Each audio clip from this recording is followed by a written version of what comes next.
Bonjour et bienvenue dans notre nouvelle newsletter de ce mois d'avril. Nous sommes dans l'octave de Pâques et heureux de se retrouver sur ce média. D'abord la joie cette année d'avoir pu célébrer le Triduum pascal, d'abord la rencontre des prêtres et le renouvellement des promesses de notre ordination. Ça a été un temps important la semaine dernière. Et puis jeudi saint, vendredi saint, et cette innovation un peu surprenante de l'aube pascale, le dimanche de Pâques, pouvoir revivre un peu cette vigile avec toute la signification du passage des ténèbres à la lumière, de la nuit au jour.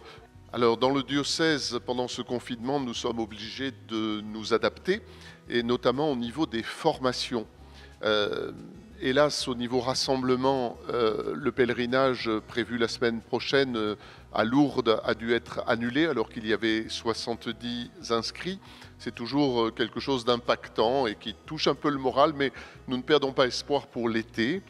Et puis, donc je parlais de formation, il y aura 2 formations, 2 rendez-vous en fin et au déconfinement, c'est-à-dire le 27 avril, une formation destinée aux diacres et aux prêtres sur la question du mal. Donc cette formation se tiendra bien en visioconférence. Et puis, il y avait déjà une formation reportée de l'année dernière et qu'on ne veut pas reporter à nouveau. Pour ça que le 4 mai, eh bien, nous serons peut-être juste sortis du confinement, mais nous maintenons quand même la visioconférence avec donc la question prendre soin de soi, prendre soin des autres, et différentes animations dans la journée du 4 mai qui se feront par des intervenants, des spécialistes et en visioconférence dans tout le diocèse. Elle s'adresse à tous les acteurs pastoraux, c'est-à-dire les laïcs ayant lettre de mission, les prêtres et les diacres. Donc ça voudrait dire, on avait prévu au départ un effectif d'une centaine de participants.